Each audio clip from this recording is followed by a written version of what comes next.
సమస్త భారము ఇచ్చిన జనులారా నా వైపు చూడమన్నాడు ఆయన. భూదిగంతముడి నివాసులారా నా వైపు చూచి రక్షణ పొందమన్నాడు ఆయన. కాబట్టి మన అందరికీ సంతృప్తికరం ఎవరంటే దేవుడై ఉన్నాడు. హల్లెలూయా.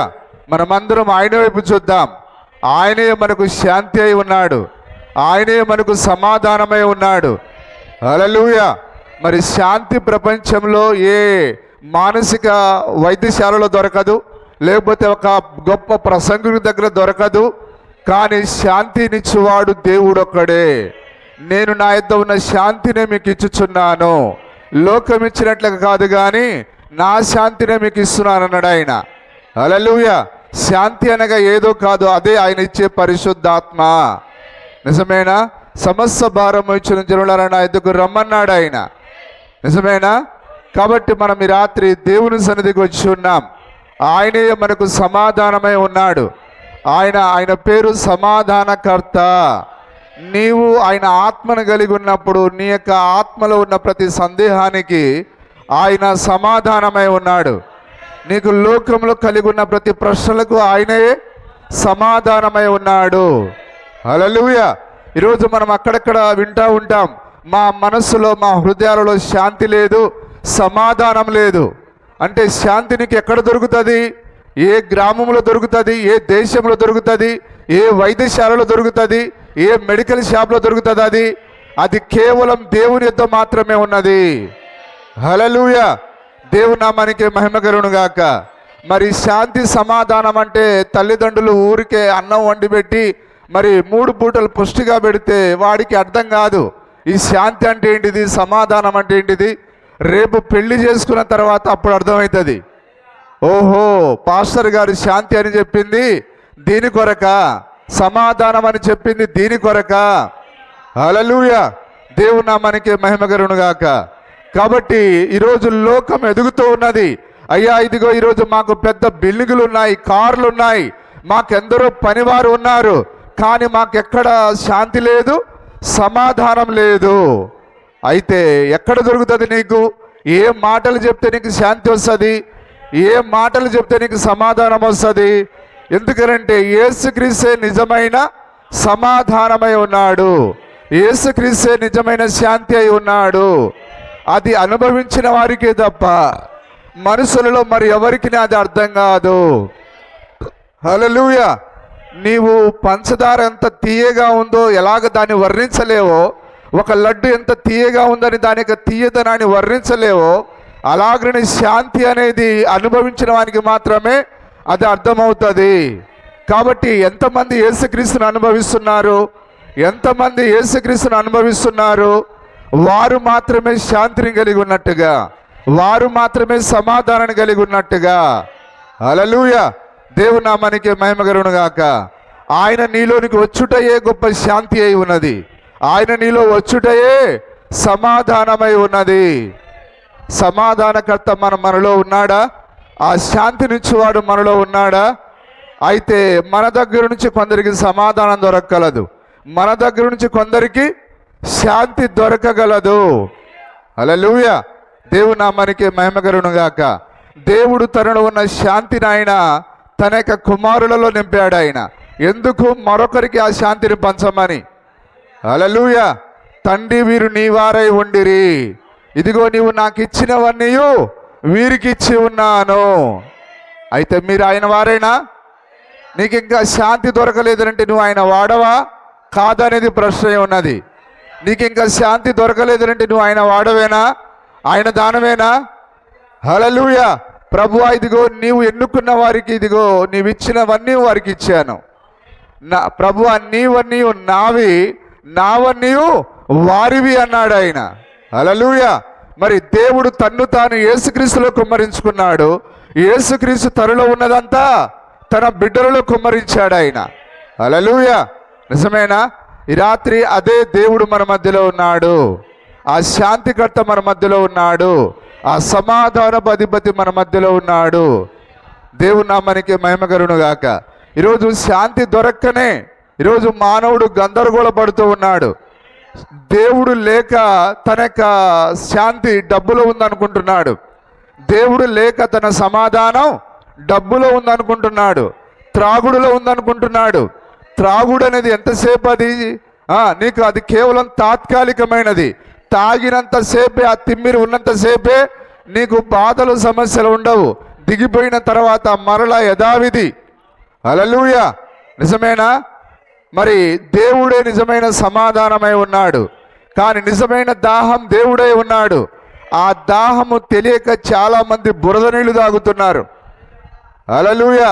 కొందరు మరి సాతానుడు ఆ యొక్క నిజమైన ఊట దగ్గరికి రానియకుండా మరి స్వచ్ఛమైన ఊరేడి ఊట ప్రభువైన యేసుక్రీస్తు అయి ఉన్నాడు. ఆయనకి తన నీళ్లను ఇవ్వగలడు. ఆయన ఆ నీళ్లను తాగిన యాకోబు మార్చబడ్డాడు. ఆ నీళ్లను తాగిన సమరయ స్త్రీ సమాధానంతో నింపబడింది, శాంతితో నింపబడింది. హల్లెలూయా. వెదకని ఊట దొరికింది ఆమెకు. ఆమె ఎన్నడూ నా ఊటను వెతకలేదు, కానీ ఆ ఊటయే ప్రత్యక్షమయ్యాడు. ఈరోజు మనం కూడా అంతే, ఆ ఊటను మనం వెతకలేదు కానీ హల్లెలూయా దేవుని నామానికే స్తుతి కలుగును గాక. ఆ ఊటయే తన్ను తాను మనకు బయలుపరుచుకున్నది. నిజమేనా? ఇంకా లోకం కొరకు మనం ప్రయాసపడుతున్నామంటే ఆ శాంతి యొక్క జలము మనలోకి రాలేదని. అందుకొరకే దావీదు రాస్తున్నాడు, ప్రభువా దుప్పి నీటి వాగుల కొరకు తృష్ణంగా ఉన్నట్లుగా. ఎందుకు? ఆ యొక్క ప్రమాదంలో ఉన్న దుప్పికి నీళ్ళు అవసరం. ఆ దుప్పి నీళ్లు తాగితేనే బతుకుతుంది. అలాగనే ప్రభువా నాకు కూడా ఇదిగో నీ యొక్క జలము నాకు కావాలి, నీ కొరకు నేను తృష్ణగొనుచున్నాను. కాబట్టి ఏ మానవుడైనా ఎవరిని తృష్ణగొనాలి? ఒక ఆలోచన పరుని వడపోత సాధనం ఎవరు? దేవుడే మన అందరి యొక్క జీవజలపు ఊటై ఉన్నాడు. ఆ శుద్ధమైన నీళ్లను నువ్వు తాగినప్పుడు ఇక నీకు ఎలాంటి ప్రశ్నలు ఉండవు, ఇక నీవు క్షేమముగా ఉంటావు. అయితే ఇంకా నీవు కొద్దిగా ఈ ఊటను ఆ లోకపు ఊటను తాగినప్పుడు నీవు దారి తప్పిపోతూ ఉంటావు. అయితే నీవు లోకపు ఊటను పూర్తిగా వదిలిపెట్టాలి. ఆ చంటి పిల్ల తనక తల్లి మరి ఎత్తుకున్నప్పుడు నన్ను వదిలిపెట్టగలదా అని అనుకోడు. ఎందుకంటే తన యొక్క నమ్మకం అంతా ఆ యొక్క తల్లిపైనే ఉంచుతాడు. హల్లెలూయా. మరి అలాగనే తల్లి కంటే గొప్ప ప్రేమ కాదా? ఆయన నిన్ను విడవను ఎడబాయను అన్నాడు ఆయన. అయినా గారి సారి ఏమో ఎందుకనో నమ్మబుద్ధి కావట్లేదు. అయితే నువ్వు నమ్మట్లేవనంటే విశ్వాసివి కావు. అబ్రహామా ఇదిగో నా స్తనములో నుండి పాలను తాగి బలమును తెచ్చుకో. అబ్రహాము చిన్న పిల్లవానిగా మారి ఆ ఎలిసెద్ద యొక్క రొమ్ములో పాలను తాగాడు ఆయన, ఆ వాక్యపు పాలను తాగాడు ఆయన. అదే నువ్వు అబ్రహాం యొక్క కుమారుడవైతే ప్రతి విషయంలో నువ్వు ఆయన పైన ఆధారపడతావు. హల్లెలూయా. ప్రభువా నా చిత్తం కాదు, నువ్వు ఈరోజు ఏ విధంగా నడిపిస్తే ఆ విధంగా, రేపు ఏ విధంగా నడిపిస్తే ఆ విధంగా, ఎల్లుండి ఏ విధంగా నడిపిస్తే ఆ విధంగా పూర్తిగా నువ్వు ఖైదీ అయిపోవాలి. నిజమేనా? మరి పౌలు క్రీస్తుకు ఖైదీగా మార్చబడ్డాడు. ఇక ఆయనకి ఏ చింత లేదు. ఇక మరణమైన, ఖడ్గమైన, చావైనా, బ్రతుకైనా, వస్త్రహీనత అయినా, అయ్యో నాకు వస్త్రం లేదని బాధపడలేదు ఆయన, తిండి లేదని బాధపడలేదు ఆయన. ఎందుకనగా ఆయన క్రీస్తుకు ఖైదీగా మారి ఉన్నాడు. ఆ మోసే క్రీస్తుకు ఖైదీగా మారి ఉన్నాడు. ఈరోజు సమస్య దాగి ఉన్నదలా ఎక్కడ? ఈరోజు మనం సరెండర్ కాక, ఈరోజు మన కుటుంబాల్లో సమస్యలు. నిజమేనా? మన పిల్లలు దేవుని యొక్క వాక్యానికి సరెండర్ కాక ఈరోజు ఆ తల్లిదండ్రులకు వారి యొక్క పేరును చెడగొడుతూ ఉన్నారు. ఎందుకు? వాక్యానికి సరెండర్ అవ్వక. హల్లెలూయా. దేవుని నామానికి మహిమ కలుగును గాక.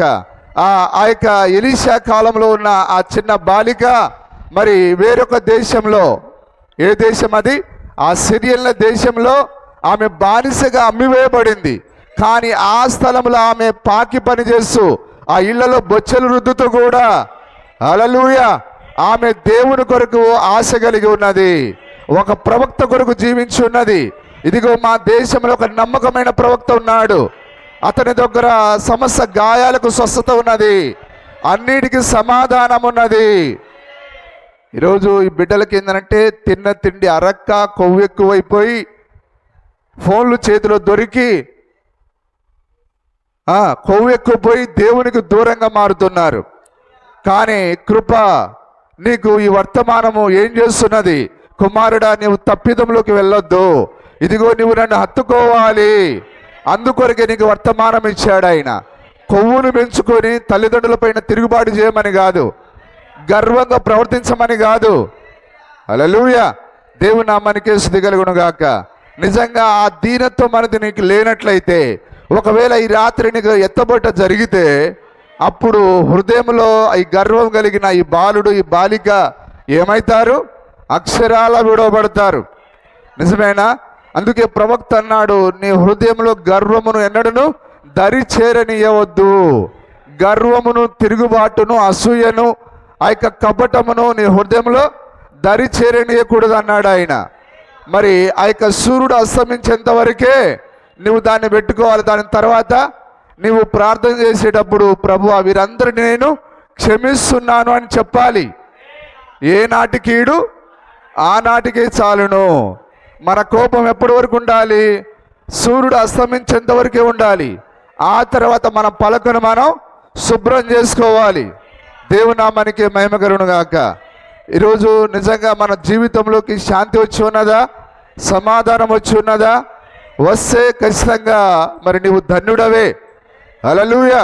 అందుకొరకే దావీదు రాస్తున్నాడు, ఏమని మాట్లాడి ఉన్నాడు ఆయన?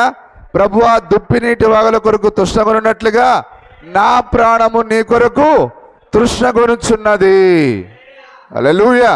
ఇప్పుడు ఏంటి? జీవజలపు ఊట, వాక్యమే ఆ ఊట అయి ఉన్నది, వర్తమానమే ఆ ఊట అయి ఉన్నది.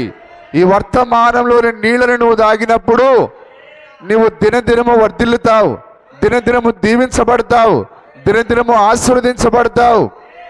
అంటే నువ్వు దీవించబడట్లేవు, ఆశీర్వదించబడట్లేవు అంటే నువ్వు ఈ నీళ్లను సరిగా తాగలేదని, ఈ ఊటని నువ్వు సరిగా ఆశ్రయించలేదని. హల్లెలూయా. కానీ దానిని ఆశ్రయించిన యాకోబు జీవితం పూర్తిగా మార్చబడింది. దాన్ని ఆశ్రయించిన జక్కయ్య జీవితం పూర్తిగా మార్చబడింది. ఆ సమరయ స్త్రీ యొక్క జీవితం పూర్తిగా మార్చబడింది. ఆ పాపాత్మురాలైన ఆ యొక్క సీమోన్ ఇంటిలో ఆ యొక్క కన్నీళ్లతో ఆయన పాదాలు గడిగిన ఆ పాపాత్మురాల యొక్క జీవితము పూర్తిగా మార్చబడింది. ఆమె పూర్తిగా ఊటలోని నీళ్ళను దాగి ఉన్నది. సగం సగం తాగలే ఆమె, సమృద్ధైన ఆ నీళ్ళను దాగి ఉన్నది. హల్లెలూయా. ఆ బండతో మాట్లాడు, అది నీకు నీళ్ళనివ్వగలదు. నువ్వు మాట్లాడనందున ఆయన నీకు తన నీళ్ళనివ్వట్లేడు. ఆయన ఎందుకు నువ్వు మాట్లాడాలి? ప్రభువా, నాకు శాంతి లేదు, నాకు సమాధానం లేదు నా జీవితంలో. ప్రభువా, ఇదిగో నీకు నేను లోబడలేకపోతున్నాను. నీకు నీళ్లు కావాలని నీకే తెలియాలి. నువ్వు ఎలాగనా నీకు మరి అన్నం తినేటప్పుడు ఇదిగో ఇప్పుడు నీళ్లు తాగాలని ఎట్లయితే ఈ అవయవాలన్నీ నీ దగ్గర నుంచి నీళ్లు అడుగుతాయో, అలాగనే నీ యొక్క ఆత్మదేహానికి హల్లెలూయా నీళ్ళు అవసరమని నీవే గుర్తించాలి. నీవే ఆ ఊట దగ్గరికి వెళ్ళాలి. దేవునామానికి స్తుతి కలుగును గాక.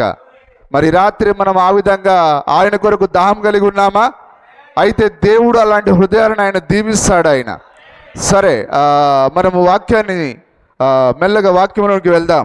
సామెతల గ్రంథము 15వ అధ్యాయం 11వ వచనం 24వ వచనం మళ్ళీ చదువుదాం మనం.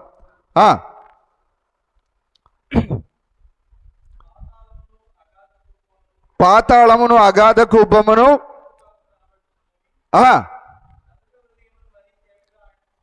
ఉన్నారు అందరు ఇక్కడ. హల్లెలూయా. పాతాళము అగాధ కూపం ఆయన కంటికి స్పష్టంగా కనిపిస్తున్నది.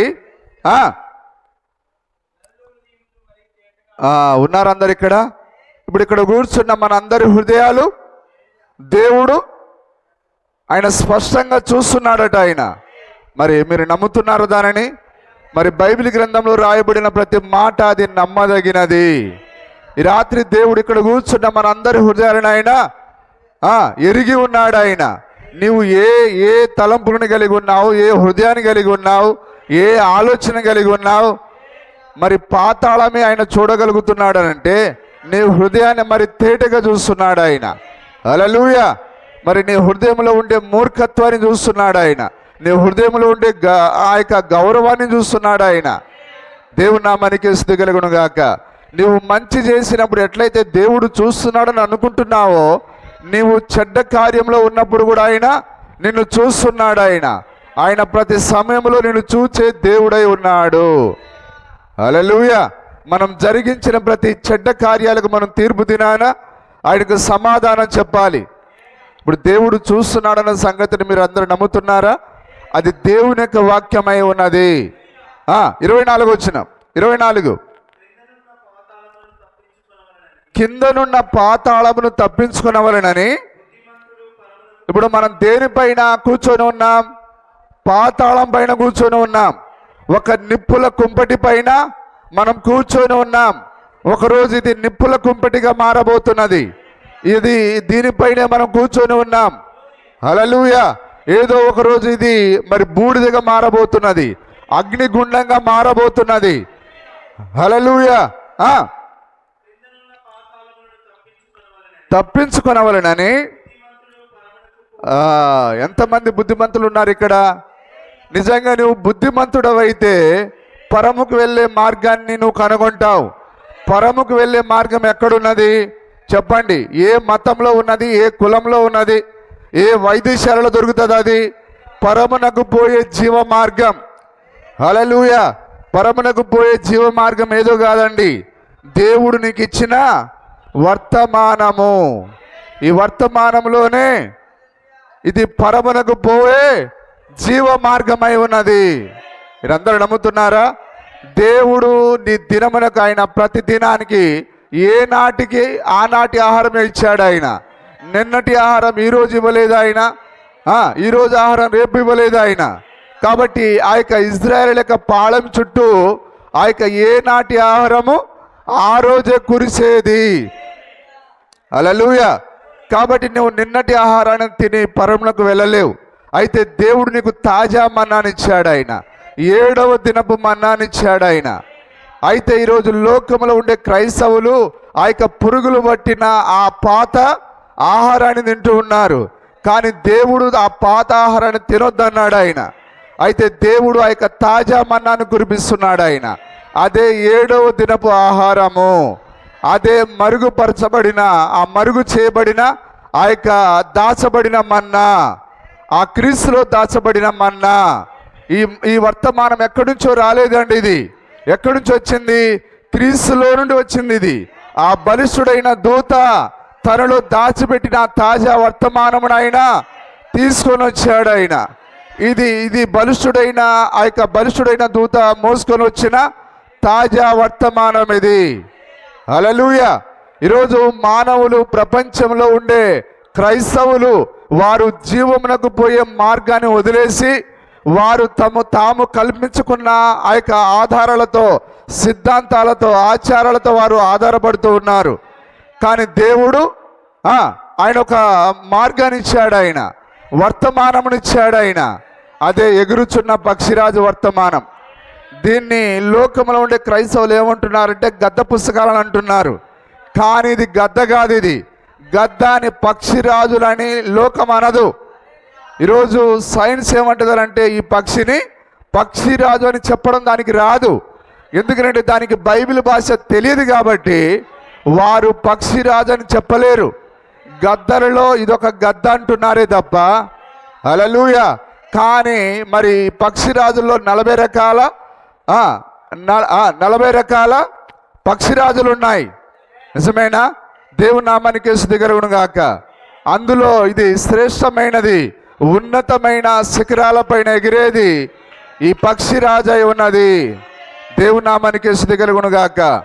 మరి పక్షిరాజు వర్షం పడుతూ ఉంటే నేను తడిసిపోతానని కాకిలాగా అది బాధపడదు. మిగతా పక్షులన్నీ దేని కొరకు తయారు చేయబడ్డాయంటే ఆ యొక్క వర్షానికి నానేదానికి తయారు చేయబడ్డాయి. కానీ ఈ పక్షిరాజు అయితే ఆ యొక్క మబ్బులకు పైన, ఆ వాతావరణానికి పైన, ఆ సమస్యలకు పైన భారీగా వర్షం పడతా ఉంటే రెక్కలు ముడుచుకొని కూర్చోదు. అది దానికంటే పైగా ఎగిరిపోతుంది. ఆ మేఘాలకు పైగా ఎగిరిపోతుంది అది. హల్లెలూయా. అందుకొరకే దేవుడు ఈ కాలపు వర్తమానాన్ని ఆయన పక్షిరాజు అని పేరు పెట్టాడు ఆయన. దేవుని నామానికి స్తుతి కలుగును గాక. ఈ వర్తమానమే నిన్ను పరమునకు నడిపించే జీవ మార్గము. ఎంతమంది నమ్ముతున్నారు? హల్లెలూయా. నువ్వు ఎంత ప్రయత్నం చేసినా నువ్వు పరమునకు చేరలేవు. నీ దినమును దాని వర్తమానమును గుర్తించమన్నాడు ఆయన. నిజమేనా? మరి యేసుక్రీస్తు ఆ దినపు వర్తమానం, ఆయన తన స్వకీల దగ్గరికి ఆయన వర్తమానంతో చుట్టబడి వెళ్ళాడు ఆయన. హల్లెలూయా. కానీ ఆ వర్తమానాన్ని వారు అపార్థం చేసుకున్నారు. ఆ వర్తమానం వచ్చినప్పుడు దానికి ఏం పేరు పెట్టారు? వాళ్ళు బయలుజేబు అని పేరు పెట్టారు. ఇతడు వడ్లవాణి కుమారుడు గాడా, మరియ కుమారుడు గాడా, ఇతడు గలిలీయుడు గాడా, ఇతడు నజరేతు వాడు గాడా అనే కొత్త కొత్త పేర్లు పెట్టారు. అలాగని ఈరోజు కూడా మనకు పేరు పెడుతున్నారా? వీరు బ్రెనహామైట్స్ కాదా? విలియం బ్రెనామ్ను వెంబడించేవారు కాదా? వీరు గత పుస్తకాలు కాదా? ఒరి నాయన, అదే ఆత్మ, ఏమి మారలేదు అది. హల్లెలూయా. అదే పరిసయ్యుల్లో శాస్త్రంలో ఉండి యేసుక్రీస్తుకు కొత్త కొత్త పేర్లు పెట్టిన అదే ఆత్మ ఈరోజు ఇప్పుడు మనుషులలో నివాసం చేస్తున్నది. ప్రియులారా, అది ఆ గద్ద కోడి పిల్లల్ని ఎత్తుకొని పోయే గద్ద. అది వాళ్ళ చేతులు ఎప్పుడు గద్ద పుస్తకం ఉంటుంది. నాయన సోంబేరి సహోదరుడా, నీలాంటి కోడి పిల్లలతో మాకు అక్కర్లేదు. ఈ గద్ద, ఈ పక్షిరాజులకు పక్షిరాజులే కావాలి. హల్లెలూయా. మరి పక్షిరాజు కోడి పిట్టల్ని ఏం చేసుకుంటుంది? అది దానికి బలమైనవి కావాలి, దాని వంటి స్వభావం కలిగినవి కావాలి. ఆ యొక్క తల్లి పక్షిరాజు దేన్ని వెతుక్కుంటూ వచ్చింది? అది కోళ్ళను వెతుక్కుంటూ రాలేదు. అది నెమలను ఎత్తుకుంటూ రాలేదు. అది కాకులను ఎత్తుకుంటూ రాలేదు. అది నా గుడ్డును పోగొట్టుకున్నాను, ఆ బిడ్డ ఎక్కడో ఒక చోట ఉండి తీరాలి. సోంబేరి సోదరుడు, నువ్వు అనుకున్నట్టుగా ఇది కోడి పిల్లలను ఎత్తుకొని పోయే గద్ద కాదు. ఇది పక్షిరాజును ఎత్తుకొని పోయే గద్ద ఉన్నది. ఈ గద్ద విలియం బ్రెనామ్ కాదు, ఈ గద్ద మనం కాదు. ఆ తల్లి పక్షిరాజు ప్రభు అయిన యేసుక్రీస్తే. ఆయన తన యొక్క గద్ద రెక్కల పైన తన బిడ్డలను మోసుకొని వచ్చాడు. ఆయన ఎక్కడికి? వాగ్దాన దేశానికి. అదేవిధంగా ఈ పక్షిరాజు రెక్కల పైన మనని తన వాగ్దాన దేశంలోకి మోసుకొని వచ్చాడు. ఏంటిది వాగ్దాన దేశం? ఇందులో రాయబడిన ఈ వర్తమానము, ఇందులో పలకబడిన ఈ వర్తమానము. పలకబడిన మాటయే మూల విత్తనము ఉన్నదా దీనిపైన? ఇది పలికింది విలియం బ్రెనామ్ కాదు, కానీ విలియం బ్రెనామ్ను ఆధారం చేసుకొని దేవుడే పలికి ఉన్నాడు. మరి నేను మాట్లాడాలంటే ఏ విధంగా ఈ మౌత్ను నేను ఆధారం చేసుకున్నానో, మరి దేవునికి మౌతులు ఎవరంటే ప్రవక్తలు అతని యొక్క మౌతులై ఉన్నారు. వారే ఆయనకు పాత్రలై ఉన్నారు. వారి ద్వారా ఆయన మాట్లాడి ఉన్నాడు. ఆయన నేను ఏ విధంగా ఈ మౌత్ ద్వారా మాట్లాడుతున్నానో, ఆయన నానా సమయంలో నానా విధములుగా ప్రవక్తల ద్వారా మాట్లాడిన దేవుడు ఆయన. ఇప్పుడు కూడా అదే దేవుడుగా ఉన్నాడు ఆయన. ఆయన నిన్న నేడు నిరంతరం ఏకరీతిగా ఉన్నాడు. బైబిల్లో దేవుని కార్యాలు ఎన్నడూ మార్చబడవు. హల్లెలూయా. మనం బైబిల్లో చూస్తే సల్మాను సైన్యాధిపతి తెలుసా? ఎవరైనా సల్మాను సైన్యాధిపతి. ఆయన ఎవరి ప్రేమలో పడ్డాడు? ఆ రాహాబ్ యొక్క ప్రేమలో పడ్డాడు.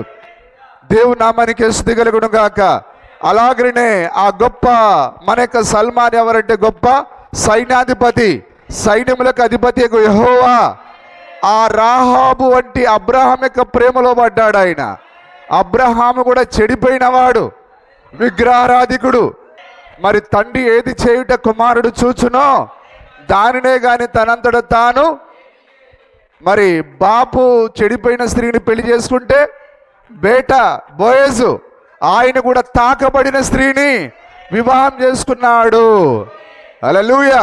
యెహోవా దేవుడు అబ్రహామును ప్రేమించి ఆయన వివాహం చేసుకున్నాడా? అదేవిధంగా ఇప్పుడు బోయజ్ ఎవరంటే మన యొక్క యేసుక్రీస్తే బోయజ్ అయి ఉన్నాడు. ఆయన కూడా ఒక చెడిపోయిన స్త్రీని, తాకబడిన స్త్రీని. హల్లెలూయా. దేవుని నామానికి మహిమ కలుగును గాక. ఆ బెత్లెహేము వాడైన ఆ బోయేజు రూతుని వివాహం ఆడి ఉన్నాడు. ఆ యొక్క బెత్లెహేములో పుట్టిన మన గొప్ప బోయేజు ఈ తాకబడిన ఇక రూతుని వివాహం ఆడి ఉన్నాడు. తన కథ అంతా ముందే ఆయన ఇచ్చేసాడు. ఆయన తన కథను ఆయన వారి ద్వారా ఆయన రివీల్ చేసి ఉన్నాడు. ఆయన దేవుని నామానికి స్తుతి మహిమ కలుగును గాక. నిజమైన యేసుక్రీస్తు నిన్న ఎట్లా ఉన్నాడో ఈరోజు కూడా అదే విధంగా ఉన్నాడు. ఆయన తన కార్యాలను ఎన్నడూ మార్చాడు ఆయన. హల్లెలూయా. ఎంతమంది సంతోషంగా ఉన్నారు? చూడండి, మనం ఎక్కడున్నాం? అదే తప్పించుకునవలనని దేవునికి ఇప్పుడు ఎవరు కావాలంటే ఆ జీవ మార్గాన్ని వెతికేవారు కావాలి. ఇప్పుడు జీవ మార్గము ఎక్కడో ఉందని ప్రజలు వెతుకుతూ ఉన్నారు. ఆ సంఘములో ఉంది, ఈ సంఘములో ఉంది, ఆ సంస్థలో ఉన్నది, ఈ సంస్థలో ఉన్నది, అక్కడికి పోదాం, ఎక్కడికి పోదాం, ఆ అయ్యగారి దగ్గర 1,00,000 మంది ఉన్నారు, అక్కడికి పోతే జీవ మార్గం ఉంది అని అనుకుంటున్నారు. కానీ సహోదరుడా, మనం మన తలంపులతో అనుకున్నట్టు కాదు. క్రైస్తవ్యం అంటే ఏదో 4 పాటలు పాడేది, ఏదో 4 మాటలు చెప్పేది కాదు. అది క్రైస్తవ్యం అనగా వాక్యమై ఉన్నది. క్రైస్తవ్యం అనగా దేవుడు కదలాడుటై ఉన్నది. దేవుడు ఎక్కడైతే కదలాడుతున్నాడో ఆ స్థలాన్ని నువ్వు వెదకాలి. దేవుడు తన నామాన్ని ఉంచిన స్థలాన్ని నువ్వు వెదకాలి. కానీ ఈరోజు మానవుడు ఆ స్థలాన్ని వెతకకుండా ఎక్కడైతే ఏంటిది అనుకుంటున్నాడు. కానీ దేవుడు ఆ రోజు స్ట్రిక్ట్గా ఆయన హెచ్చరిక చేశాడు. ఆయన నీవు ఏ స్థలములో పడితే ఆ స్థలములో బలిపీఠాన్ని ఏర్పరచుకొనవద్దు. నేను ఏర్పరిచిన స్థలములోనే నీ గొర్రెలను మేకలను నువ్వు తీసుకొని రావాలి, నీ బలులను అర్పించాలి. కానీ ఆ రోజు ఆజ్ఞ ఇచ్చిన దేవుడు మారలేదండి. ఇంకా అదే దేవుడు మనకున్నాడు. ఆయన తన నామాన్ని ఉంచిన స్థలము, తన బలిపీఠాన్ని ఉంచిన స్థలము. హల్లెలూయా. ఆయన ప్రతిసారి ఆయన తన బలిపీఠమును ఆయన వాక్యంలోనే ఉంచుతున్నాడు. ఆయన తన బలిపీఠమును ఎన్నడూను, తన ఆరాధన స్థలాన్ని ఎన్నడూను ఆయన సంఘ శాఖలలో సంవత్సరంలో ఉంచాడు ఆయన. హల్లెలూయా. మరి దావీదు జీవితంలో మనం చూసాం, ఆ కొత్త ఎడ్ల పైన మందసాన్ని పెట్టాడు ఆయన. అంటే దావీదు ఏం చూపిస్తున్నాడు అంటే సంవత్సరాలు తయారు సంవత్సరంలాగా ఆ వాక్యాన్ని దాన్ని సంవత్సరంలో ఉంచాలనుకున్నాడు. ఆ కొత్త ఎడ్ల బండి ఏంటిది అంటే ఒక సంవత్సర. కాబట్టి నువ్వు సంవత్సరంలో వాక్యాన్ని మోయలేవు. హల్లెలూయా. వాక్యాన్ని ఎక్కడ మోయాలంటే భుజాల పైన మోయాలి.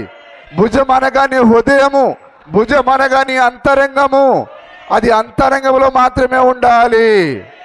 నేను ఫలానా సంస్థకు చెందిన వాడిని చెప్పేది కాదు, నేను ఫలానా పాస్టర్ సంఘానికి చెందిన వాడని చెప్పేది కాదు.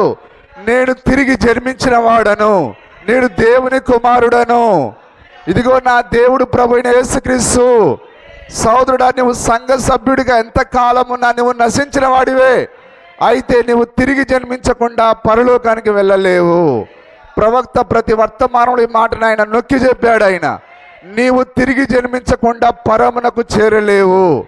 కాబట్టి మనం పరిశుద్ధాత్మను పొందుకున్న తర్వాతనే ఎత్తబడ్డానికి మనం అర్హులం అవుతాం. హల్లెలూయా. కానీ ఈరోజు సంఘ శాఖలు చాలా నానా రకాల విధాలుగా ప్రయత్నం చేస్తున్నాయి. ఆయన మా దగ్గర ఉన్నాడని చెప్పడానికి ప్రయత్నం చేస్తున్నాయి.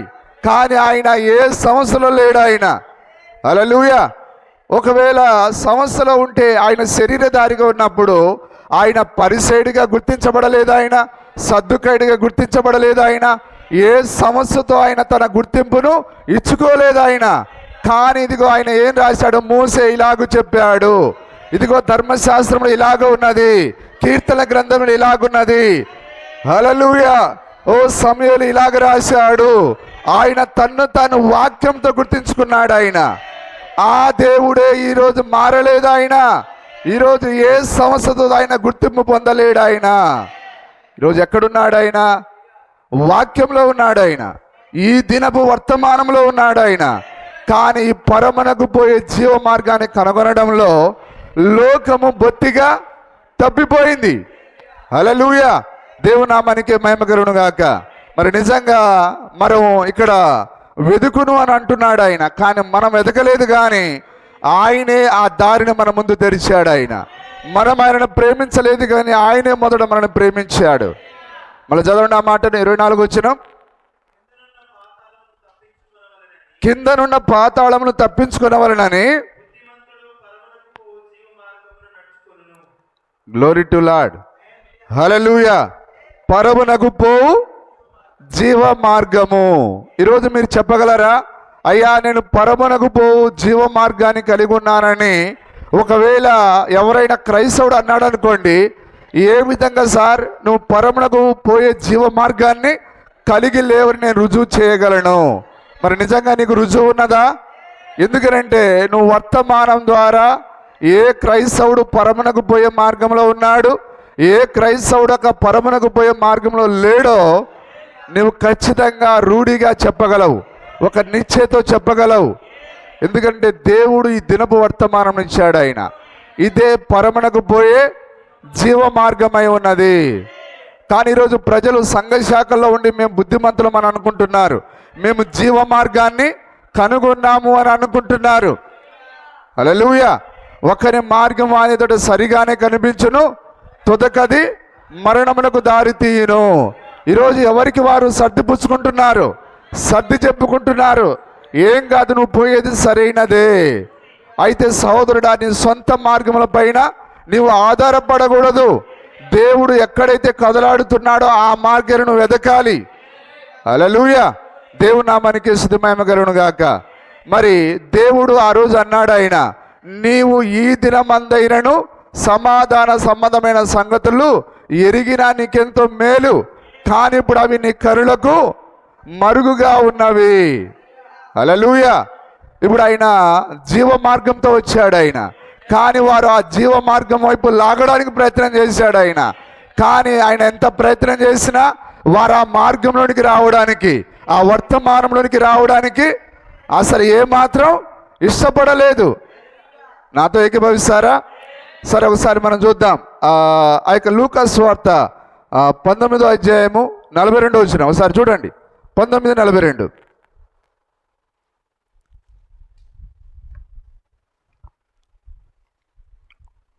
త్వరగా.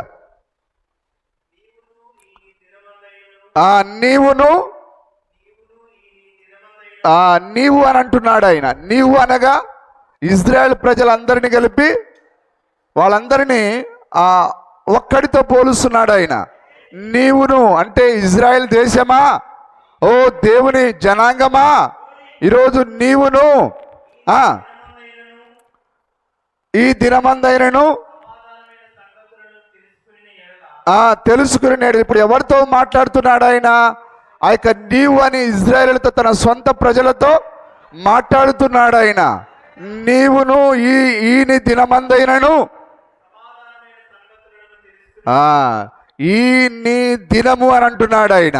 అంటే ఆ దినం యొక్క వర్తమానము దేవుడై ఉన్నాడు, ఆ గొప్ప మెస్సయ్య ప్రవక్త అయి ఉన్నాడు. హల్లెలూయా.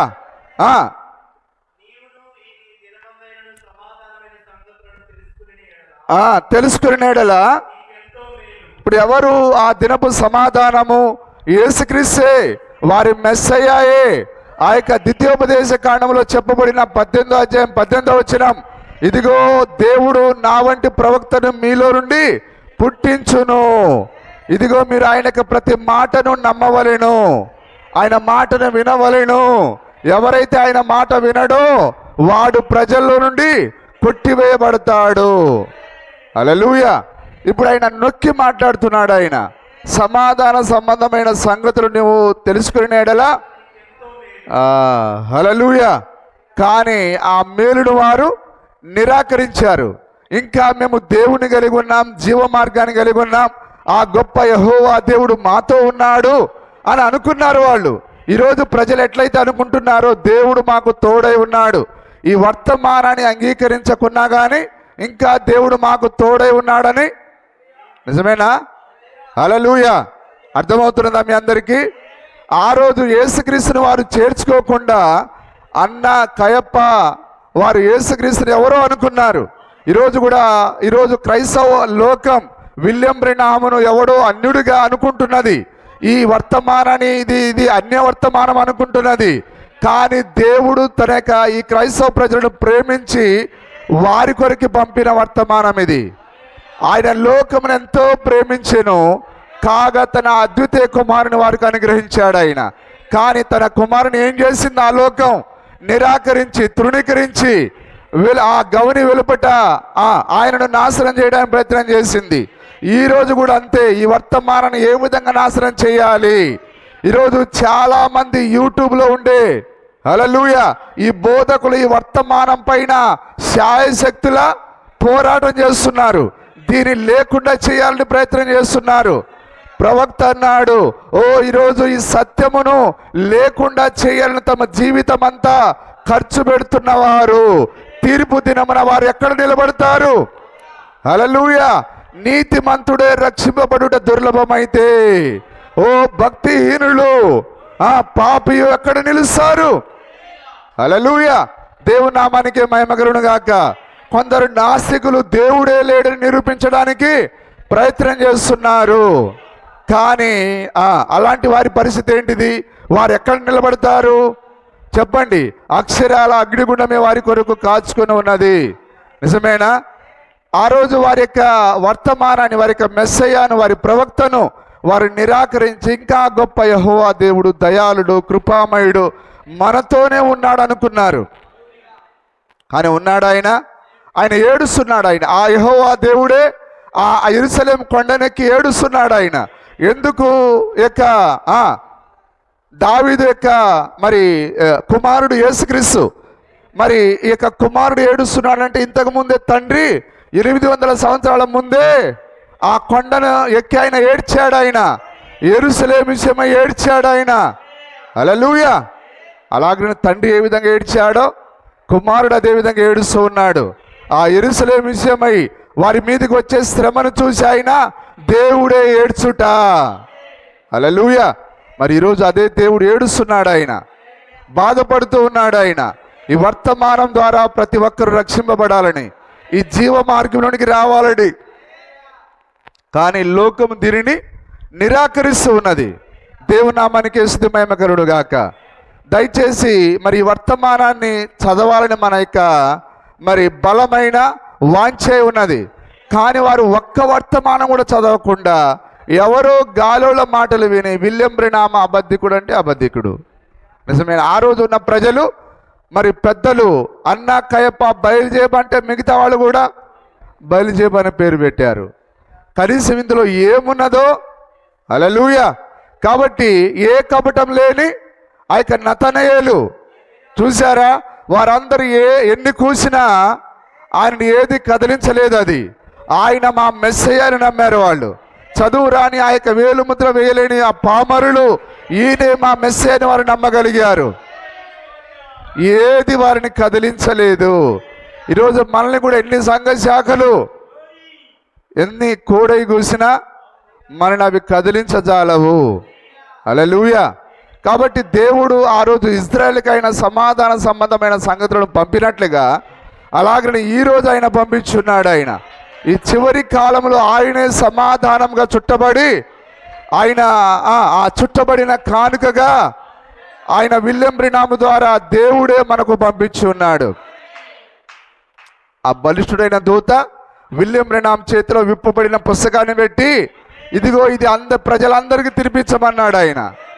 కానీ ప్రజలు దీన్ని తినడానికి ఇష్టపడట్లేరు. కానీ దీన్ని తిన్నావా నీ జీవితమే ధన్యం, నీ జీవితమే ఆ యొక్క నిత్య జీవాన్ని కలిగి ఉన్నది. దేవుని నామానికి మహిమ కలుగును గాక. హల్లెలూయా. చదవండి సార్. ఈ దినమందైనను వింటున్నారు అందరు జాగ్రత్తగా. దేవుడు ఆ కాలానికైనా సమాధాన సంబంధమైన సంగతులను ఆయన తన ప్రజలకు ఇస్తున్నాడు ఆయన. కానీ ఆ సమాధాన సంబంధమైన వర్తమానానికి వారు చెడ్డ పేరు పెట్టారు. యేసుక్రీస్తు అనే వర్తమానానికి చెడ్డ పేరు పెట్టారు. ఈరోజు కూడా అంతే. విలియం బ్రెనామ్ అంటే అబద్ధ ప్రవక్త. ఆయన తలపైన ఉన్నది మరి అది ట్యూబ్లైట్ వెలుగు. నిజమేనా? ఆ రోజు కూడా ఆయన నేను నా తండ్రి ఏకమై ఉన్నానంటే వారు నమ్మలేకపోయారు. నువ్వు ఆప్ట్రాల మనిషివి, నువ్వు దేవుడు ఎట్లా ఒకటైతారు? నువ్వు మానవుడవు, ఆయన నిత్యత్వంలో ఉండేవాడు. నేను నా తండ్రి ఏకమై ఉన్నామని ఎలా చెప్పగలవు? ఆ రోజు నమ్మలేదు, ఈరోజు కూడా నమ్మట్లేరు. హల్లెలూయా. మరుగు చేయబడి ఉన్నది. అందుకొరకే ఈ లవోదిక కూడా ఆ రోజు ఇజ్రాయేలీలు ఎట్లయితే గుడ్డివారిగా మారిపోయారో ఈరోజు ఈ లవోదిక కూడా ఈ వర్తమానాన్ని చూచుటలో గుడ్డిదిగా మారిపోయింది. హల్లెలూయా. ఇప్పుడు అవి నీ కనులకు మరుగు చేయబడి ఉన్నవి. ప్రభు నిన్ను దర్శించిన కాలమును. ఇప్పుడు కూడా దేవుడు ఈ అంధకార యుగంలో ఆయన ఈ లోకాన్ని దర్శించి ఉన్నాడు. ఆయన నిజమైన ఎవరి ద్వారా? విలియం బ్రెన్హామ్ ద్వారా, ఈ యొక్క పక్షిరాజు వర్తమానం ద్వారా ఆయన ఈ లోకమును, ఈ ప్రపంచాన్ని దర్శించి ఉన్నాడు. ఆయన అందుకొరకు ఆయన 7 సార్లు ఏదైతే ప్రాముఖ్యమైన దేశాలను దేవుడు ఎంచాడో ఆ దేశానికి ఆయన 7 సార్లు చుట్టూ వచ్చాడు. ఆయన హల్లెలూయా, దేవునామానికి మహిమ కలుగును గాక.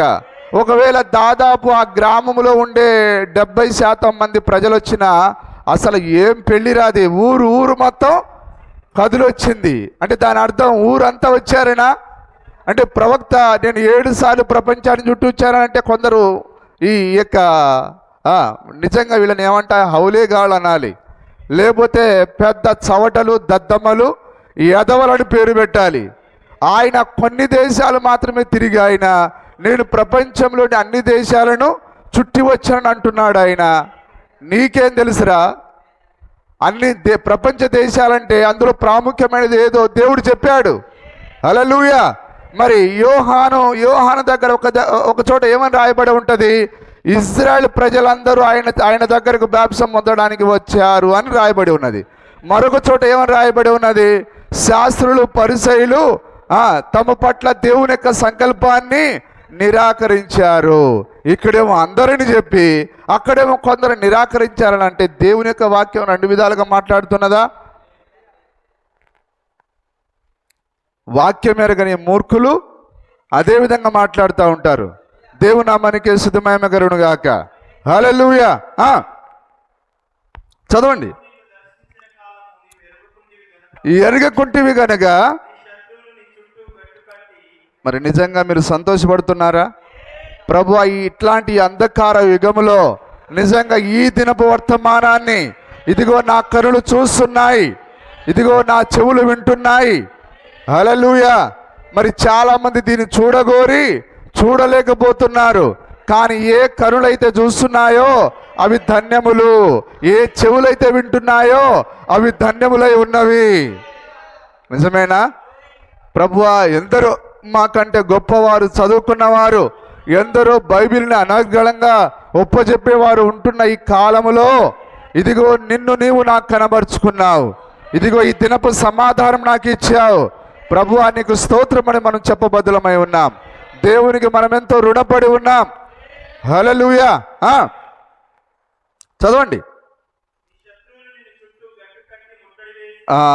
ఆ దినపు వర్తమానాన్ని నమ్మకపోతే దాని తర్వాత ఏంటిది? శ్రమయే, ఉగ్రతయే. నిజమేనా? ఈరోజు ఈ యొక్క చివరి కాలపు వర్తమానం నమ్మకపోతే తర్వాత ఏమున్నది? అణుబాంబులు ఉన్నాయి, ఉగ్రత ఉన్నది. ఎవరైతే ఈ వర్తమానాన్ని నమ్మట్లేరో వారి మీదకి ఉగ్రత రాబోతున్నది. ఈ అణుబాంబులన్నీ ఎవరి మీద కురబోతున్నాయి? ఈ వర్తమానం తప్పు అని నిరూపించడానికి ప్రయత్నం చేసిన వారి మీద అణుబాంబులు కురవబోతున్నాయి.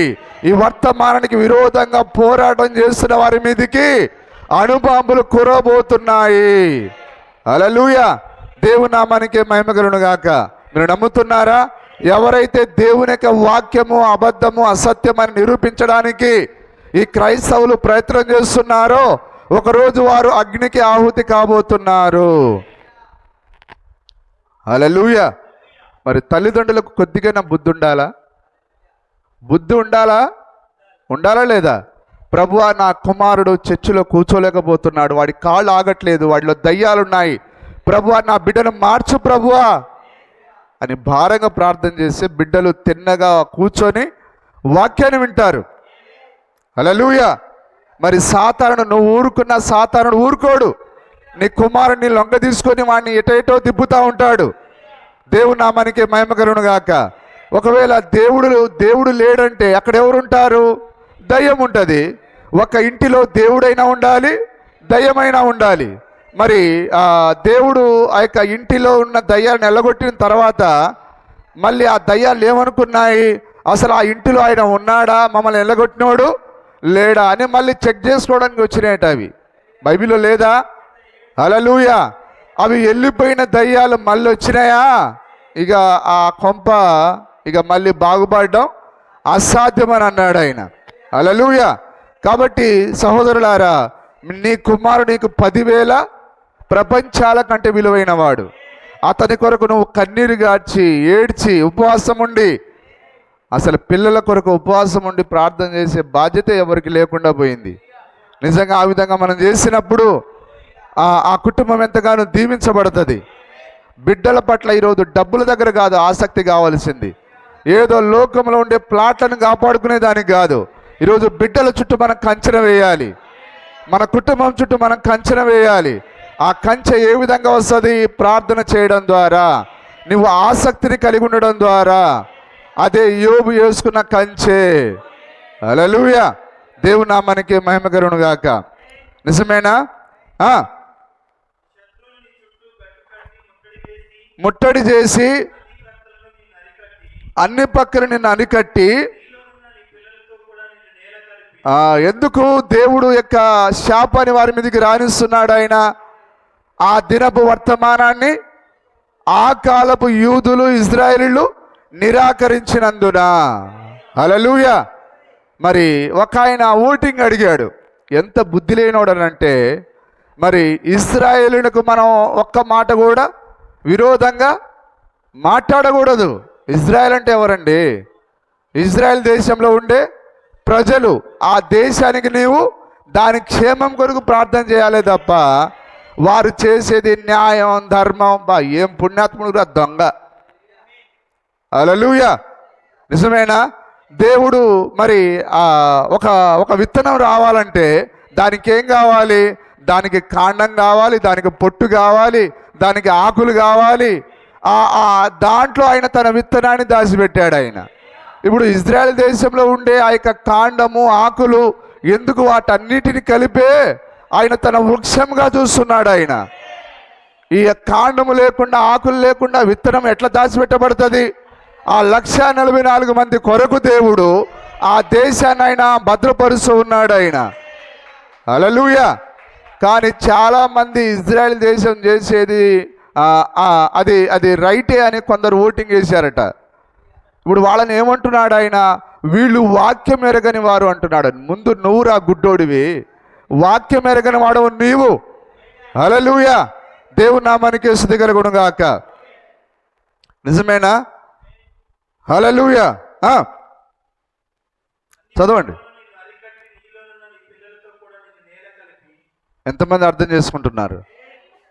ఆ దినపు వర్తమానాన్ని కనుక నిరాకరిస్తే దేవుడు దానిని శత్రువుల చేతికి అప్పగిస్తాడు ఆయన. అయితే మనం అంతకుముందు కూడా దీన్ని మనం నేర్చుకున్నాం, మరలా మనం దీన్ని మాట్లాడుతున్నాం. మరి దేవుడు ప్రతిసారి ఆయన తన వాక్యం కూడా మాట్లాడతాడు. ఆయన ప్రతిసారి తన వాక్యంతోనే మాట్లాడతాడు. ఆయన నిరాకరించిన ఆ తరమును ఆయన ఆ యొక్క శత్రువుల చేతికి అప్పగించాడు ఆయన. అదేవిధంగా ఇప్పుడు ఈ వర్తమానం ఎవరో కాదు, దేవుడే. ఈ వర్తమానాన్ని నిరాకరించుట అంటే ప్రభు అయిన యేసుక్రీస్తును నిరాకరించుటయే. ఆ రోజు యేసుక్రీస్తును నిరాకరించిన వారిని ఆయన శత్రువుల చేతులకు అప్పగిస్తే, ఈరోజు ఈ వర్తమానం నిరాకరించిన వారిని కూడా ఆయన శత్రువుల చేతికి అప్పగిస్తాడు ఆయన. హల్లెలూయా, దేవుని నామానికి స్తుతి మహిమ కలుగును గాక. ఈ వర్తమానం నమ్మని ప్రతి ఒక్కరూ అగ్నికి ఆహుతి కాబోతున్నారు. ఆ దినము దగ్గరలోనే ఉన్నది.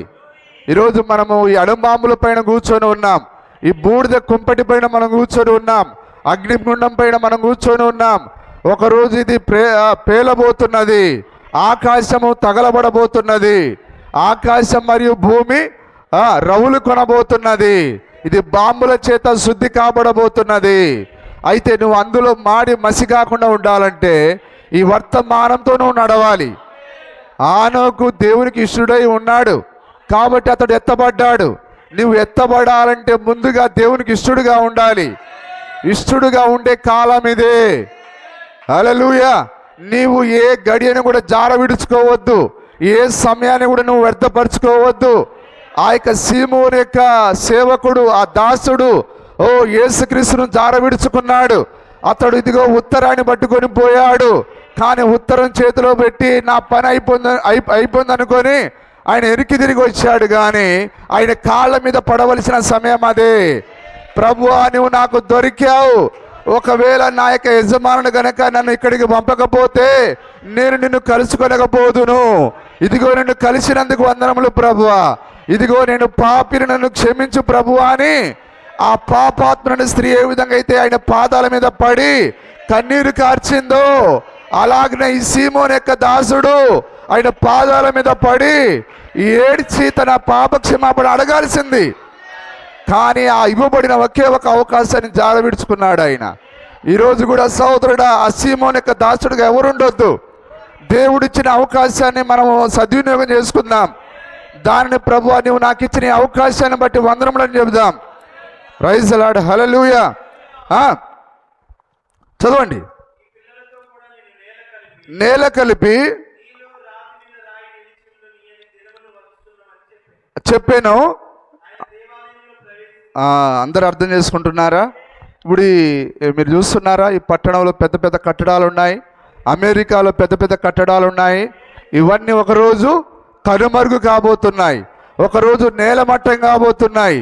ఈరోజు చరిత్రలో గొప్ప అని దేన్నైతే పత్రికలు రాస్తున్నాయో, దేన్నైతే మీడియా ప్రసారం చేస్తున్నదో, ఒకరోజు అవి భూస్థాపితం కాబోతున్నాయి, ఒకరోజు అవి బూడిదగా మారబోతున్నాయి. దేవుడు దీన్ని బూడిదగా మార్చి మరలా ఏదేనుగా మార్చబోతున్నాడు ఆయన. ఒక్కప్పుడు ఇది దేవునిక ఏదేనిది, ఒక్కప్పుడు ఇదంతా దేవునిక ఏదేనిది. నిజమేనా? ఇప్పుడు సాతానుడు ఏదైనా తన చేతులు లాక్కొని బలవంతంగా ఆదాము దగ్గర నుంచి లాక్కొని ఇప్పుడు దీనిపైన వాడు పార్కులు నిర్మించుకొని కొన్ని స్టూడియోలు ఏర్పాటు చేసుకొని లాస్ ఏంజల్స్ కొండపైన కట్టుకొని దానికి ఒక స్టూడియో పెట్టి దాని అంతా పాడు చేశాడు. దేవుని యొక్క ఉగ్రత లాస్ ఏంజల్స్ని కాల్చివేసింది. హల్లెలూయా. అంటే దేవుడు ఆ రుచితో ఉండే ఏ ప్రదేశానైనా ఒకరోజు ఆయన కాల్ చేశాడు అని దాని అర్థం. హల్లెలూయా. అది జస్ట్ శాంపిల్. అది హాలీవుడ్ కాలిపోయిందనంటే ఇప్పుడు హాలీవుడ్ లాగా ఆ లాస్ ఏంజల్స్ లాగా లోకం అంతటా ఒక రొచ్చుతో నిండిపోయింది. అది జస్ట్ ఆయన శాంపిల్ ఇచ్చాడు ఆయన. నిజమేనా? ఈ హాలీవుడ్ లాంటి రొచ్చు ఏదో ఒక రోజు కాల్చబడాల్సిందే. ఇది ఒక్కప్పుడు దేవునికి ఏదేనిది, అందమైన ఏదేనిది, సంతోషకరమైన ఏదేనిది. సాతానుడు దీనిని తన యొక్క హస్తగతం చేసుకొని ఇప్పుడు దీన్ని వాడు కొద్దిగా, అంటే దీన్ని పూర్తిగా వాడు మార్చలేడు. కొద్దిగా ఒక 10 ఎకరాలు, 20 ఎకరాలు, 30 ఎకరాలు దాన్ని పచ్చగా మార్చేసి మన దగ్గర నుంచి నేను తయారు చేసింది డబ్బులు ఇస్తేనే నిన్ను లోపలికి పంపిస్తా. కానీ నా ప్రియుడు మన దగ్గర ఎలాంటి డబ్బు ఆశించకుండా యొక్క ఏదేనులోనికి ఆయన తన ప్రియమైన భార్యతో ఆయన హనీమూన్కి వస్తాడు ఆయన. హల్లెలూయా. అక్కడ ఏ తెగులు ఉండదు, అక్కడ ఏ కన్నీరు ఉండదు, ఏ వ్యాధి ఉండదు, ఏ తీవ్రవాదులు అక్కడ ఉండరు. హల్లెలూయా. నిజంగా కొత్తగా పెళ్ళైన జంట ఏ ప్రాంతం అది? మన తీవ్రవాదులు కాల్ చేశారు పెహల్గాం. హల్లెలూయా. ఆ అందమైన ప్రదేశానికి వాళ్ళు చూడడానికి వెళ్ళారు, కానీ అక్కడ శత్రువు పొంచుకొని ఉన్నాడు. కానీ తన ప్రియురాలైన అట్లాంటి చోటుకు తీసుకొని రావట్లేడు ఆయన. ఏ హాని లేని ప్రదేశానికి, ఆ సుందరమైన ప్రదేశానికి తన ప్రియురాలని తీసుకొని వస్తున్నాడు ఆయన. ప్రియుడు మైడు తన ప్రియురాలు హనీమూన్కి వచ్చే ప్రదేశంగా దీన్నే మార్చబోతున్నాడు ఆయన.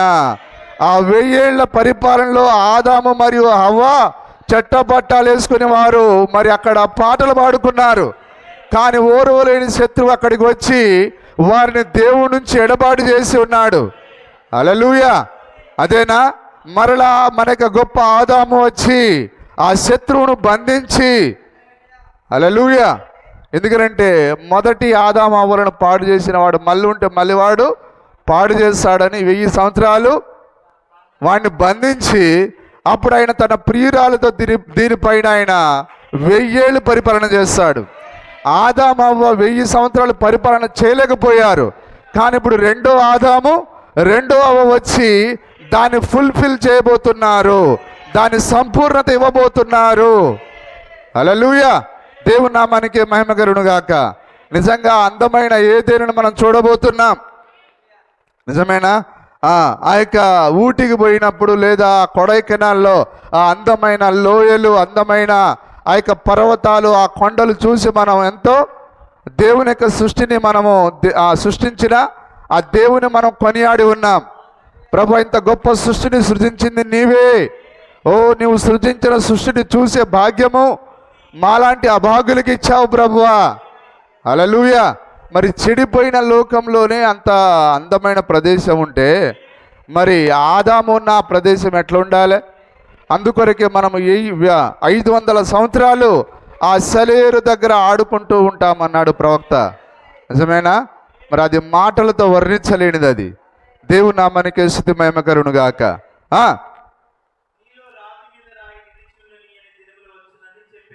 ఇప్పుడు రాబోతున్నాయా ఈ యొక్క గొప్ప గొప్ప కట్టడాలన్నీ ఒకరోజు బూడిద కాబోతున్నాయి. దేవుడు వాటన్నిటిని ఆయన కూల్చబోతున్నాడు. ఎందుకనగా ఆయన దాన్ని మరలా ఆదాముకిచ్చిన ఏదేనుగా ఆదాముకిచ్చిన ఆ సంతోషకరమైన ప్రదేశముగా దాన్ని మరలా మార్చబోతున్నాడు ఆయన. దేవుని నామానికి స్తుతి మహిమ కలుగును గాక. హల్లెలూయా. సరే, ఆ తర్వాత మనం చూద్దాం లూకాసు వార్త 16వ అధ్యాయం. లూకాసు వార్త 16వ అధ్యాయం 19 వచనం 19 నుండి చదవండి దయచేసి. ధనవంతుడు ఒకడుండెను, ధరించుకొని ప్రతిదినము బహుగా సుఖపడుచుండువాడు దరిద్రుడుండెను, కురుపులతో నిండిన వాడై పడి ఉండి.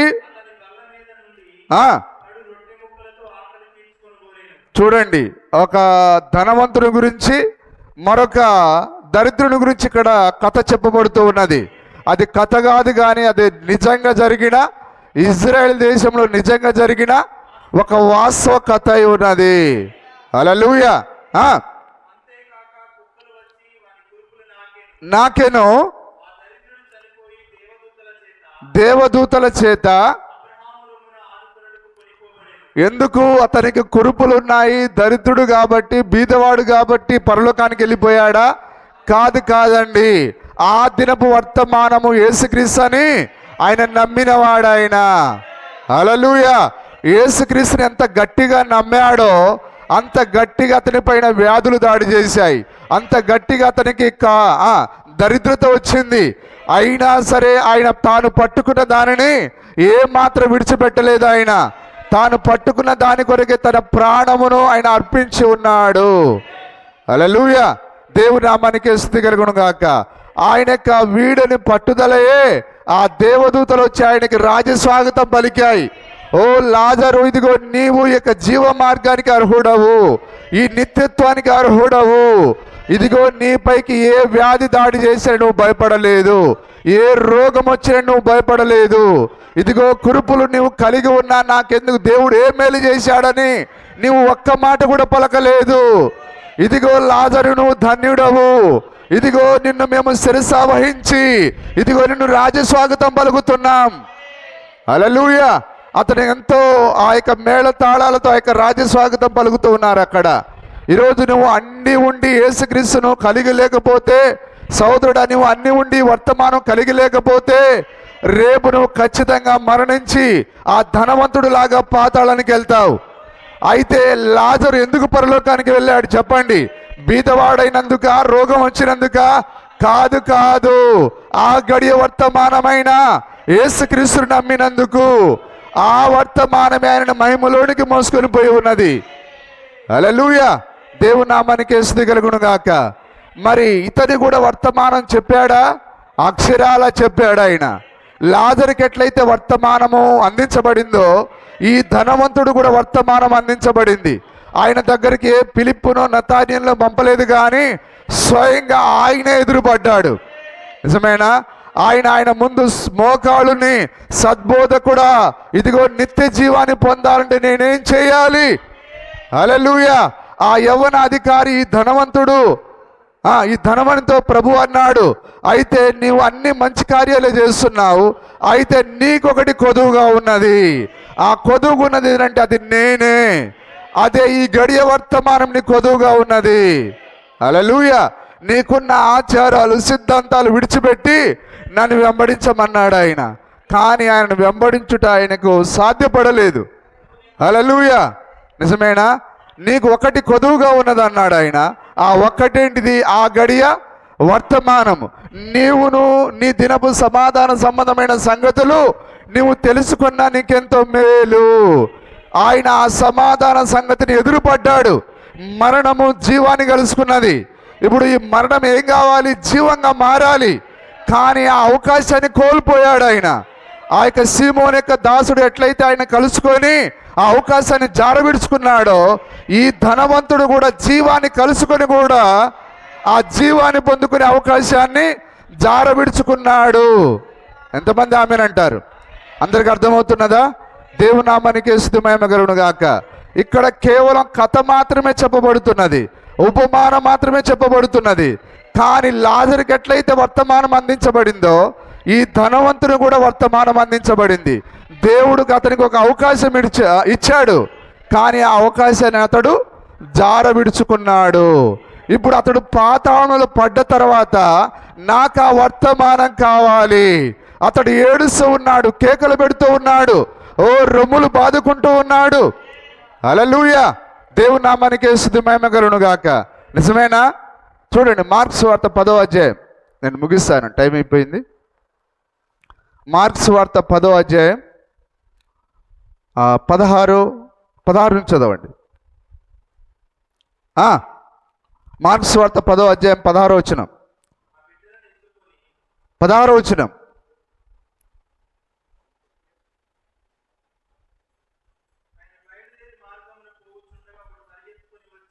పరిగెత్తుకుని వచ్చి మోకాళ్ళుని సద్బోధకుడా నిత్య జీవమునకు వారసుడు నవుటకు. మరి మీరందరూ మీ స్పృహలో ఉన్నారా? ప్రవక్తల యొక్క ఆత్మలు ప్రవక్తల యొక్క స్వాధీనంలో ఉన్నాయా? హల్లెలూయా! దేవుని నామానికి స్తుతి కలుగును గాక.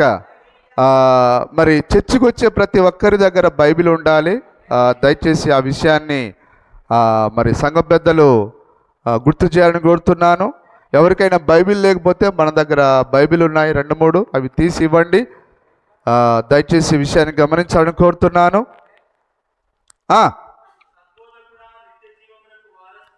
వారసుడు నవుటకు ఏం చేయాలని ఆయనను అడిగాను. యేసు ఏల చెప్పుచున్నావు? దేవుడు ఒక్కడే గాని, దేవుడు ఒక్కడే తప్ప మరి ఎవడును సత్పురుషుడు కాడు. హల్లెలూయా! ఇప్పుడు ఆయన ఒక ప్రవక్తగా నమ్మాడు, కానీ ఎవరైనా? దేవుడైనా. హల్లెలూయా! ఇప్పుడు ఆయన ఎవరి ముందైతే సాగిలపడ్డాడో, మోకాళ్ళు ఉన్నాడో, ఆయనే వారి గొప్ప యెహోవా దేవుడని చూడడంలో ఆయన విఫలమయ్యాడు. నిజమేనా? సద్బోధకుడు అంటున్నాడు కానీ ఆయన ఎవరో గుర్తించలేకపోయాడు. అందుకొరకు ఆయన తప్పిదాన్ని దేవుడు వాని గుర్తు చేస్తున్నాడు. దేవుడు తప్ప సత్పురుషుడు ఎవరు లేరు అని అంటున్నాడు ఆయన. ఇప్పుడు ఆయన సత్పురుషుడేనా కాదా?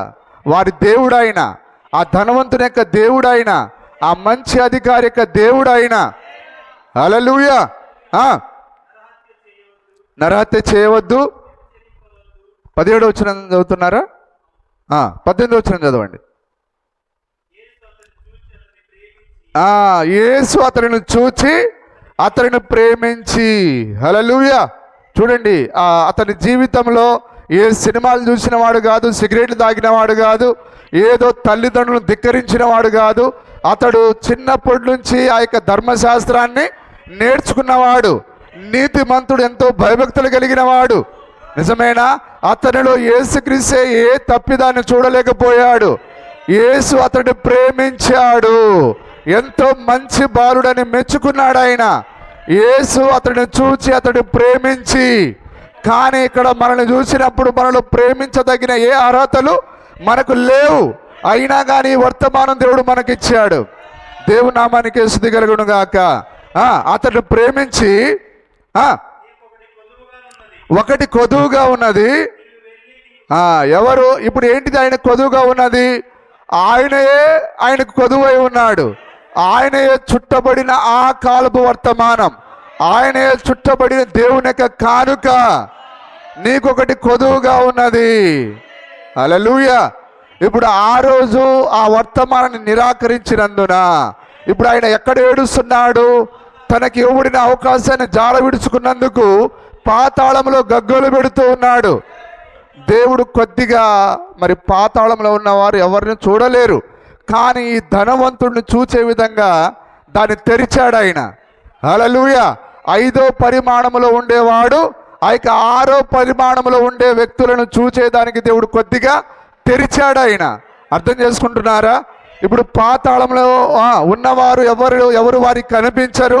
అక్కడ వేదన, బాధ, దాహము, అరుపులు అక్కడ ఉంటాయి. కానీ యొక్క పాతాళంలో పడ్డ వ్యక్తికి ఇదిగో నువ్వు ఎందుకు ఈ స్థలంలో పడ్డావో ఇదిగో నీకు అర్థం కావాలి. వాడికే కాదు అర్థమయ్యేది, ఈ కాలంలో ఉండే ప్రజలకు అర్థం కావాలి.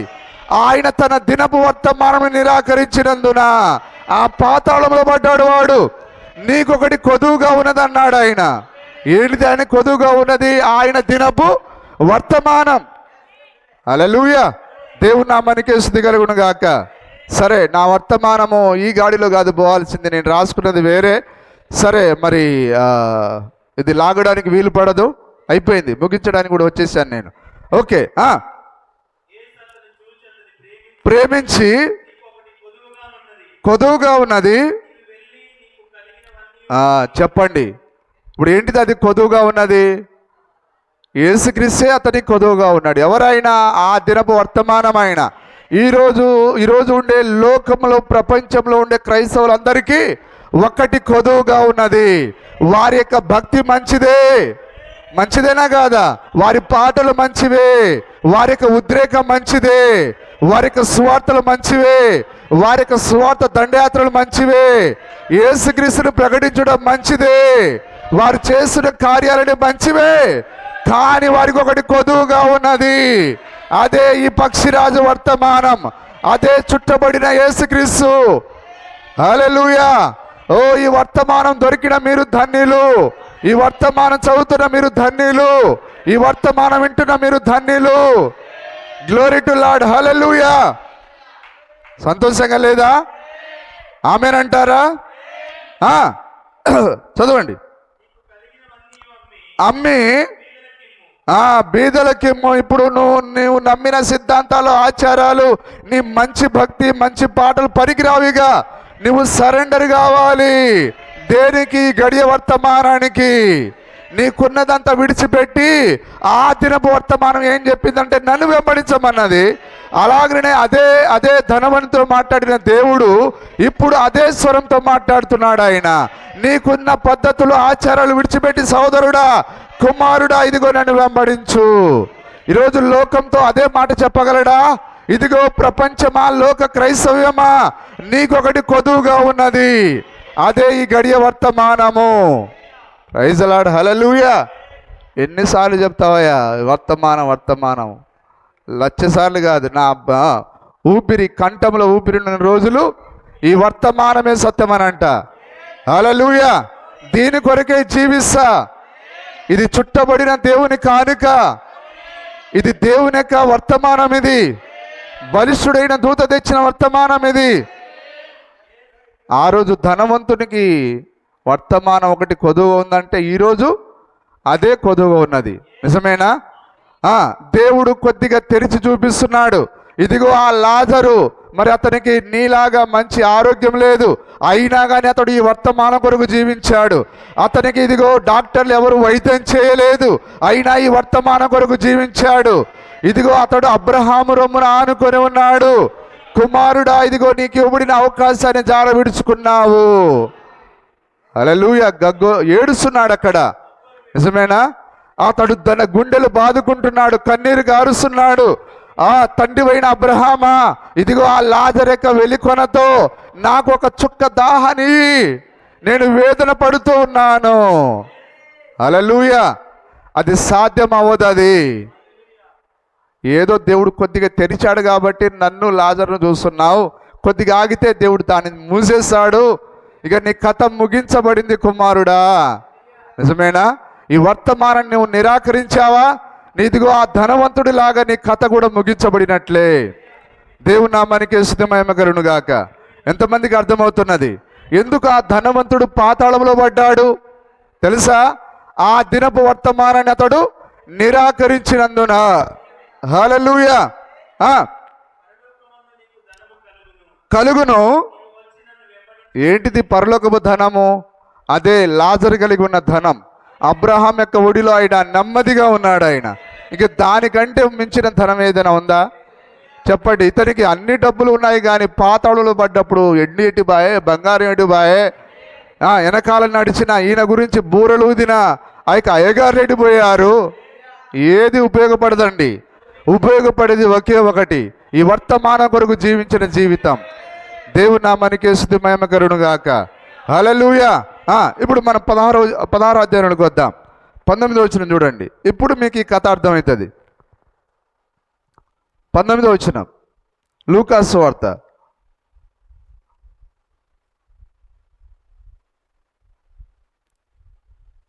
అంతసేపా ఉండెను. చదవండి సార్, ఆపమని ఎవరు చెప్పలేదు.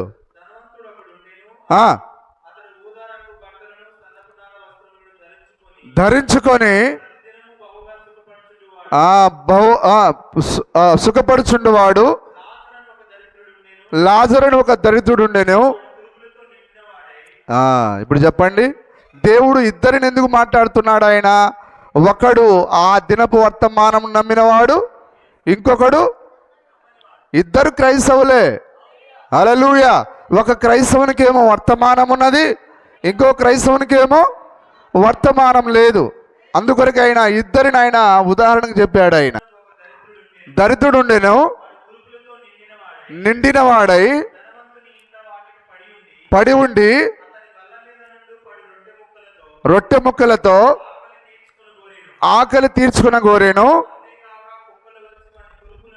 కురుపులు నాకెను, చనిపోయి కొనిపోబడెను. Glory to Lord. హల్లెలూయా. కానీ భూమి మీద బ్రతికున్నప్పుడు బుద్ధిమంతుడిగా ఎవరు కనిపించారు? ధనవంతుడే బుద్ధిమంతుడు అనుకున్నారు. కానీ లాజరును బుద్ధిహీనుడు, జ్ఞానం లేనివాడు. ఇతడట యేసుక్రీస్తు ప్రవక్తట, మెస్సయ్యట, దేవుడట, ఆయన యెహోవా దేవుడట, వర్తమానమట అని ఆయనను ఎగతాళి చేశారు. కానీ ఏవి కూడా ఆయన పట్టించుకోలేదు. ఆయన దేవుని నామానికి స్తుతి కలుగును గాక. బాధపడుచు ఆనుకొని ఉన్న లాజరును చూచి, తండ్రివైన అబ్రహామా. ఎందుకు ఒక అన్యుడు అబ్రహామును తండ్రి అని పిలవలేడు? ఎందుకంటే ఇతడు కూడా ఒక యూదుడై ఉన్నాడు. లాజరు ఒక యూదుడైతే ఇతడు కూడా ఒక యూదుడై ఉన్నాడు. యూదులందరికీ పితరుడు ఎవరు? అబ్రహామే. ఇప్పుడు గుర్తుపట్టాడు ఆయన, లాజరుని గుర్తుపట్టాడు ఆయన. నిజమేనా? అబ్రహాము రొమ్మున మరి. కానీ లోకం నన్ను బుద్ధిమంతుడు అన్నది, కానీ బుద్ధిమంతుడిని నేను కాదు. బుద్ధిమంతుడైతే పరమునకు పోవు జీవ మార్గాన నడుచుకుంటాడు. అప్పుడు అర్థమైంది, ఓహో లాజరు నడిచిందే నిజమైన జీవ మార్గం అది. నేను దానిని పోగొట్టుకున్నాను. అయ్యో, ఎలా దీంట్లో వచ్చి నేను ఎలా బయటపడగలను? అవకాశం లేదు. జార విడుచుకున్నాడు ఆయన. స్వయంగా జీవమే ఆయనతో మాట్లాడి ఉన్నది. కుమారుడు నీకొకటి కొదువుగా ఉన్నది. విలియం బ్రెన్హాము ద్వారా కేక వేస్తూ ఉన్నది. ఆ జీవము కేక వేస్తూ ఉన్నది. ప్రపంచ క్రైస్తవేమా, నీకొకటి కొదువుగా ఉన్నది, నీకొకటి కొదువుగా ఉన్నది. ఇదిగో నీకున్న సమస్యని పక్కన పెట్టి ఈ వర్తమానానికి సరెండర్ కావాలి. ఈ వర్తమానాన్ని ఒప్పుకోవాలి ఖచ్చితంగా.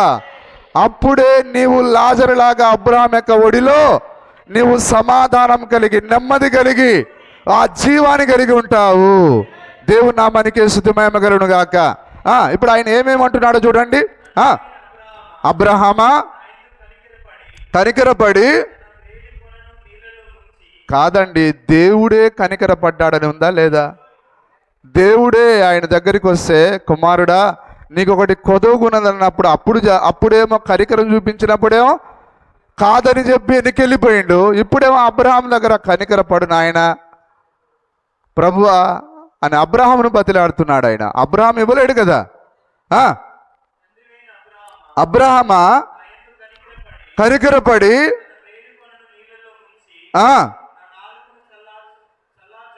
ఆ చల్లార్చుటకు. ఇప్పుడు చూసారా, మొదటి వారు కడుపటి వారు అవుతారంటే అదే ఓడలు బండ్లు అవుతాయి, బండ్లు ఓడలు అవుతాయి. ఇంటి ముందు అడుక్కు తినేవాడు పరలోక రాజ్యానికి వెళ్ళిపోయాడు.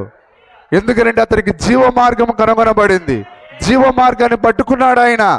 నీవు ఎంత పేదవాడవన్నది కాదు సహోదరుడా, నీవెంత ధనవంతుడు అయినందుకు కాదు సహోదరుడా, నీకు ఈ గడియ వర్తమానం ఉందా లేదా అనేది ప్రాముఖ్యమైన కార్యమై ఉన్నది.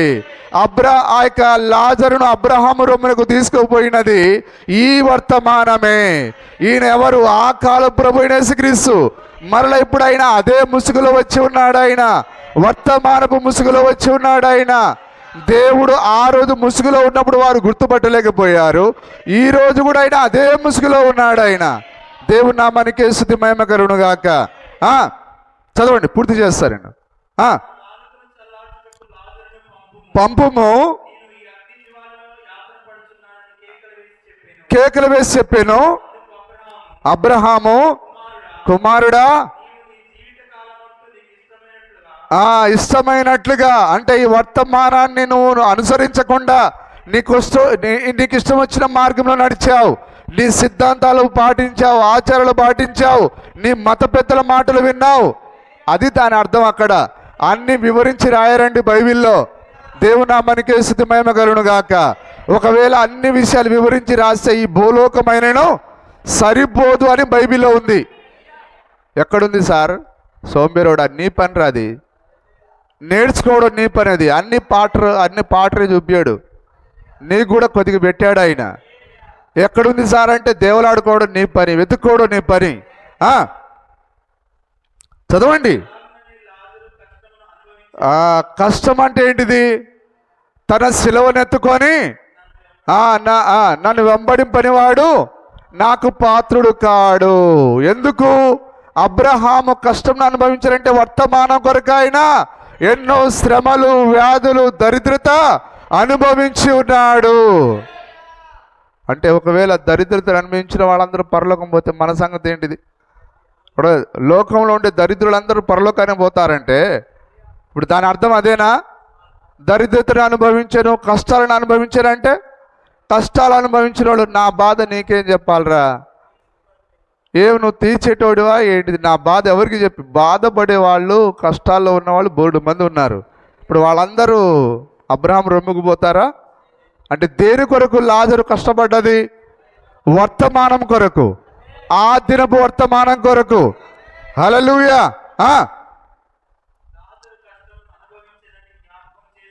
చేసుకున్నాము. తెలుసు ఆ ధనవంతునికి లాజరు యేసుక్రీస్తును అంగీకరించాడని, యేసుక్రీస్తును వెంబడిస్తున్నాడని, ఆ దినపు వర్తమానం ఆయనని నమ్మింది ఆ యొక్క ధనవంతునికి బాగా తెలుసు. అయితే జ్ఞాపకం చేసుకున్నామంటున్నాడు ఆయన. అవునవునవును, నా ఇంటి ముందు పడి ఉన్నప్పుడు ప్రభువా యేసయ్యా నీకు స్తోత్రం నాయనా, ఇదిగో నా కురుపులు బాగుకాకపోయినా, ఇదిగో నన్ను అందరూ ఎగతాళి చేస్తున్నారు, అయినా పర్వాలేదు, ఈ దినపు వర్తమానం నీవే ప్రభువా అని లాజరు కేక వేసింది. మళ్ళీ ఆయన రిపీట్ చేసుకుంటున్నాడు, ఆయన జ్ఞాపకం చేసుకుంటున్నాడు ఆయన. అప్పుడు అయ్యో ఆ రోజు నేను ఎందుకు లబ్బపోతున్నా అని చెప్పి మళ్ళా దబేలని గుండెలు బాదుకుంటున్నాడు, మళ్ళీ దామని అరుస్తున్నాడు. హల్లెలూయా. నిజమేనా? అక్కడ ఎలాంటి పెళ్లి విందులు లేవు, అక్కడ ఎలాంటి పూలు లేవు, అక్కడంతా చీకటే. మళ్ళా అరుస్తున్నాడు ఆయన. హల్లెలూయా. కానీ భూమిపైన బతికున్నప్పుడు ఆయన ఎక్కడికి పోవాలంటే అక్కడికి వెళ్ళాడు. కానీ ఇప్పుడు ఒక అంధకారంలో బంధించబడ్డాడు, ఆ 5వ పరిమాణంలో బంధించబడ్డాడు. సహోదరుడు, ఈ వర్తమానాన్ని నిరాకరించావా? ఆ ధనవంతుడిలాగా 5వ పరిమాణంలో బంధించబడతావు. ఏంటిది 5వ పరిమాణము? ఆ ధనవంతుడు వెళ్ళిన పాతాళము. మరి ఎందుకు పాతాళంలో ఉండేవాడు అబ్రహామును చూపి నీకు బుద్ధి రావడానికిరా? ఈ దినపు వర్తమానం అంగీకరించకపోతే ధనవంతుడు పట్టిన గతే నీకు పడుతుందని. దేవుని నామానికి స్తుతి మహిమ కలుగును గాక. దేవుడు ఈ మాటలను మన హృదయంలో ఫలింపజేయును గాక. దేవుడు మిమ్మల్ని అందరిని దీవించును గాక.